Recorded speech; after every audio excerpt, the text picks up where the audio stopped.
ಚಿತ್ರಕಲಾ ಪರಿಷತ್ ಪ್ರತಿ ವರ್ಷ ಜನವರಿ 5ರಂದು ವಿವಿಧ ಕಾನ್ಸೆಪ್ಟ್ನೊಂದಿಗೆ ಚಿತ್ರಸಂತೆಯನ್ನು ಆಯೋಜನೆ ಮಾಡುತ್ತೆ. ಅದರಂತೆ ಈ ವರ್ಷವೂ ಹೆಣ್ಣು ಭ್ರೂಣ ಹತ್ಯೆಯ ಕುರಿತು ಜನರಲ್ಲಿ ಜಾಗೃತಿ ಮೂಡಿಸುವಂತಹ ಸಲುವಾಗಿ ಚಿತ್ರಸಂತೆಯನ್ನು ಆಯೋಜಿಸಿತು. ಈ ಚಿತ್ರಸಂತೆಗೆ ಬಂದವರಿಗೆ ನೂರಾರು ವರ್ಣರಂಜಿತ ಚಿತ್ರಗಳು ನೋಡುಗರನ್ನ ಸೆಳೀತಾ ಇದ್ವು. ಇನ್ನು ಈ ವರ್ಷ ಚಿತ್ರಸಂತೆಗೆ ಒಟ್ಟು 1400ಕ್ಕೂ ಅಧಿಕ ಕಲಾ ಮಳಿಗೆಗಳನ್ನು ಹಾಕಲಾಗಿತ್ತು.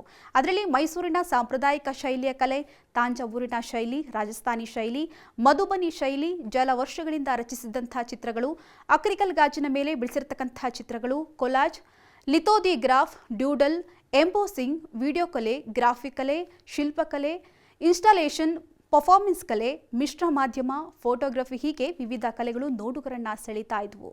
ಇಂದಿನ ಚಿತ್ರಸಂತೆಗೆ 4 ರಿಂದ 5 ಲಕ್ಷ ಜನ ಬಂದಿರುವಂತಹ ಸಾಧ್ಯತೆ ಇದ್ದು 3 ರಿಂದ 4 ಕೋಟಿ ವಹಿವಾಟು ನಡೆದಿದೆಯಂತೆ. ಇನ್ನು ಚಿತ್ರಸಂತೆ ಇದ್ದಿದ್ರಿಂದ ಕುಮಾರಕೃಪಾ ರಸ್ತೆಯಂತೂ ಫುಲ್ ಜನಜಂಗುಳಿಯಿಂದ ಕೂಡಿತ್ತು. ಈ ಜನಜಂಗುಳಿಯ ಮಧ್ಯೆಯ ವೇಳೆಯೂ ಸಿಲಿಕಾನ್ ಮಂದಿ ಫ್ಯಾಮಿಲಿ ಸಮೇತ ಬಂದು ಎಂಜಾಯ್ ಮಾಡಿದ್ರು.